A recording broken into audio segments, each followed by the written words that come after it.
Con el culo al aire ha llegado a Antena 3 como el gran éxito de la temporada. En su primer capítulo reunió un 22% y más de 4 millones, lo más visto desde enero del año pasado, cuando se estrenó El barco también en Antena 3. Sí, es una serie que ha llegado con el timing perfecto.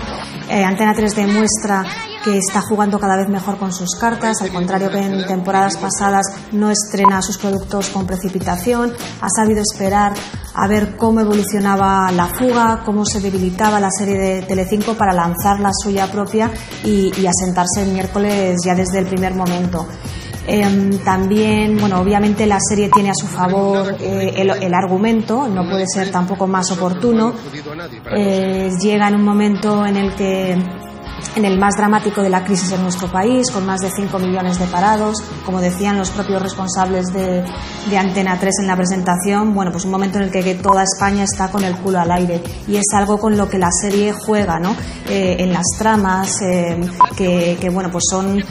cuestiones con las que muchísima gente se puede sentir identificada en estos momentos, como es la supervivencia, el empezar de cero, las segundas oportunidades, la solidaridad entre personas que están pasando por momentos muy difíciles. Y luego, bueno, es verdad que el primer capítulo tiene las irregularidades típicas de un episodio de estreno en el que hay que situar al espectador, presentar todos los personajes y las tramas y demás, pero yo creo que la esencia es lo importante y la serie la tiene. Antena 3 llevaba muchísimo tiempo buscando una comedia de éxito, desde Aquí no hay quien viva, no tuvo suerte con Los Quién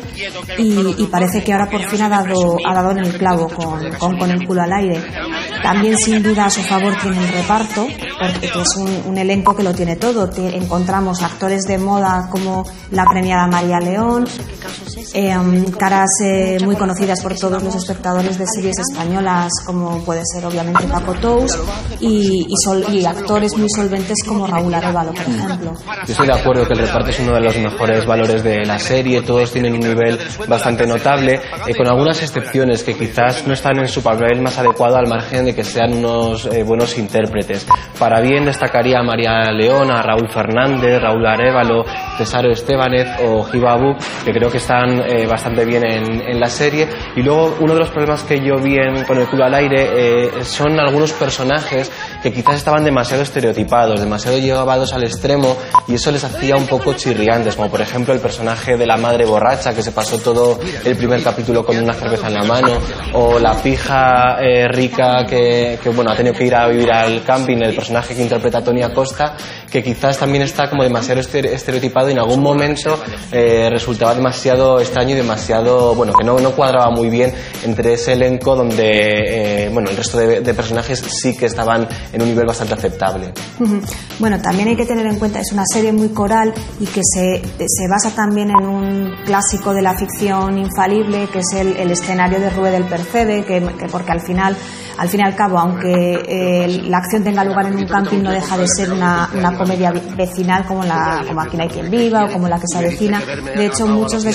algunos de los guionistas de Aquí no hay quien viva están con el culo al aire, y vemos muchos paralelismos en los personajes, por ejemplo con La que se avecina, el matrimonio que comentabas formado por Iñaki Miramón y Tony Acosta, que a mí sí que me ha gustado, que son, bueno, pues la típica pareja de nuevos ricos venidos a menos, y que a mí me recuerdan como una mezcla de Los Rancios y Los Cookies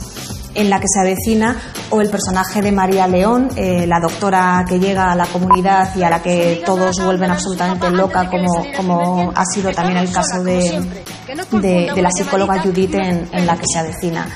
También hay que tener en cuenta que Con el culo al aire es una serie de Vértice, y eso se nota, ¿no? Yo creo que tiene el aire de todas las comedias que ha hecho esta productora para televisión, como Doctor Mateo y La familia Mata, que bueno, pues no es una sitcom de carcajada como puede ser aquí, a La que se avecina o Aída o Aquí no hay quien viva. Es un humor más tranquilo, eso es un ritmo un poquito más lento, incluso el estilo visual también es diferente, recuerda también al cine, en el que Vértice tiene, bueno, pues también mucha experiencia, y yo creo que eso la hace diferente, pero al mismo tiempo también puede jugar en su contra si a largo plazo quiere asentarse por encima del 20% y ser un exitazo, que es un poco lo que le ocurrió a Doctor Mateo en su última etapa, que no conseguía, bueno, pues despuntar hacia el 20, ¿no? Sí, yo creo que ese ritmo tranquilo del que hablamos es uno de los principales valores de Con el culo al aire. No buscaba la carcajada desde el minuto 1, ya habrá tiempo para conseguirla. Y de hecho, cuando buscaba el chiste fácil, cuando provocaba situaciones que estaba claro que lo que querían es que el público se riera, es cuando quedaba un poco más en evidencia la serie, cuando menos lo conseguía incluso. Y yo creo que tiene que seguir esa línea tranquila de buscar situaciones cómicas, pero tampoco queriendo provocar la risa por la risa, que es lo que el público quizá le echa un poco para atrás cuando ve una serie de comedia o con risas enlatadas, que afortunadamente esta no las tenía. Vamos a tener que dar un beso para que se callen. Vale, pero prefiero ir más despacio. Despacio, ven aquí, tonto. Mis penas se quedan mayor.